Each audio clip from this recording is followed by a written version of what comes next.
waxa iigu la yaab badnaa qisadan oo uu inoo sheegi doono Siciid Cali Muuse kuna saabsan nin Soomaaliya. Siciid, bal hadda marka hore sheekada nooga dhac. sheekadani horta waxa ay marka hore ka baxday oo laga sii daayay laanta af Soomaaliga ee BBC-da bishii 8aad ee sanadkii 1982 waxa ay ku saabsan tahay nin Soomaali ah oo ku soo barbaaray miyiga degmada Laasqoray. dabadeedna sanadihii 20-yadii waa 1920-aadkii ayuu soo galay waddankan Ingiriiska. sheekada inteeda la yaabka leh halkan ayaa Cabdisalaanow ka bilaabanaysaa dhowr sanadood kadib markii uu ninkaasi soo galay waddankan Ingiriiska ayaa waxa uu ku biiray koox rag ahaa oo Ingiriis ahaa oo salugsanaa sida markaasi loogu noolaa dalkan Ingiriiska iyo weliba qaaradda Yurub.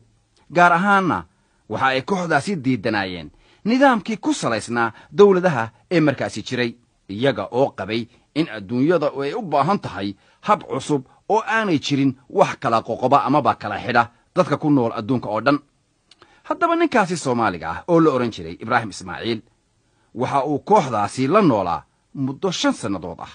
waxa uu kooxdii uu ka mid noqday uu uga warramay dhaqankii ay lahaayeen dadkii Soomaalida ahaa ee markaasi jiray, khaasatan kuwa reer miyiga ah. waxaana markii dambe sheekooyinkii Ibraahim Ismaaciil buug Faransiis ku qoran ka soo saaray nin u dhashay waddanka Belgium oo kooxdaasi madax u ahaa. Siciida waa sheeko la yaab leh, laakiin sidoo kale waxa iyaduna la yaab u leh waxyaabaha uu ninkaasi Ibraahim Ismaaciil ka sheegay noloshii iyo dhaqankii hore ee Soomaalida oo aan filayo inay aad uga duwan yihiin waxyaabaha maanta jira. haddaba waa kan Maxamed Rashiid Sheekh Xasan oo inoo sheega qayb ka mid ah sheekooyinka laga hayo ninkaasi oo laga soo guuriyay buuggaas oo la qoray muddo imika laga joogo 77 sannadood. waxa uu yiri marka dhibaato laba qof ama laba kooxood ay dhex timaado waxa loo saaraa xeerbeegti. xeerbeegtidaasoo ka kooban niman cadaalad, caqli wanaagsan iyo dhaqan diimeed wanaagsan intaba lagu tuhmaayo. labada kooxood ee is haysaa waxa ay qolo waliba keentaa markhaatiyaashoodii marka xaajada la eegayo. kadib marka ay xeerbeegtidaasi dhagaysato qolo walba dacwadda ay doonayaan inay halkaa ka soo jeediyaan, waxa ay halkaa ku maqashiyaan wixii ay gartaa ku naqeen. haddii labada qolo mid ka mid ah ay ku kalsoonaan weydo go'aankii halkaa ka soo baxay, waxa dacwadda ay u gudbiyaan guddi sare taasoo xeerku u ogol yahay. haddii xaajada la isku hayo marmar la isku mari waayo oo la isku keeni waayo si loogu heshiiyo, waxa xaajada loo gudbiyaa nin odaya oo dadka oo dhani ay ku kalsoon yihiin. talada markaa ninka odaygihi gaadho ayaa markaa noqotaa kama dambayntii. waxa uu yiri Ibraahim waxa laga yaabaa dacwadaha qaarkood inay muddo dheer socdaan.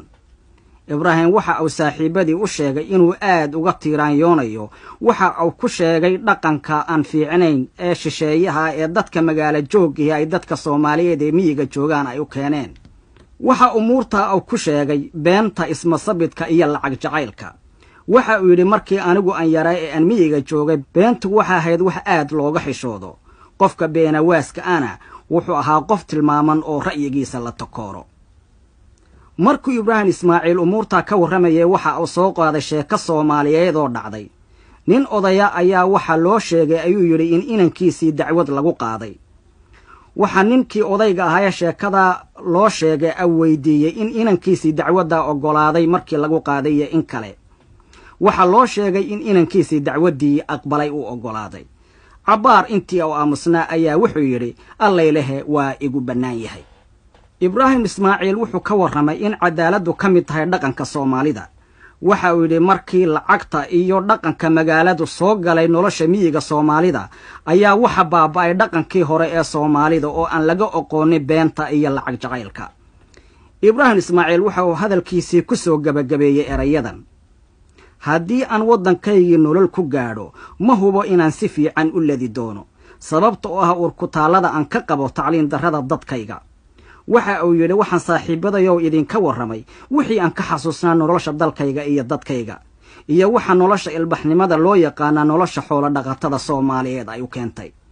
waxa uu yiri waxaan garashadiina ku dhaafayaa wixii idin la tahay nolosha dadka Soomaalidu iyo wixii aan idinka warramay waxa idinka cajabiya.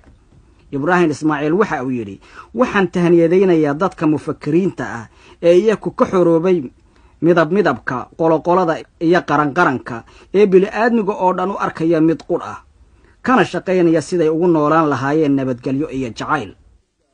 waxaa dhegaystayaal anigana si gaara ii xiise geliyey 77 sannadood muddo imika laga joogo sida ninkaa Soomaaligii uu u fakarayay. intaasna waxaanu ka soo qaadnay buuggii laga qoray sheekooyinkaasi ninka Soomaaliga ah ee la yidhaahdo Ibraahim Ismaaciil.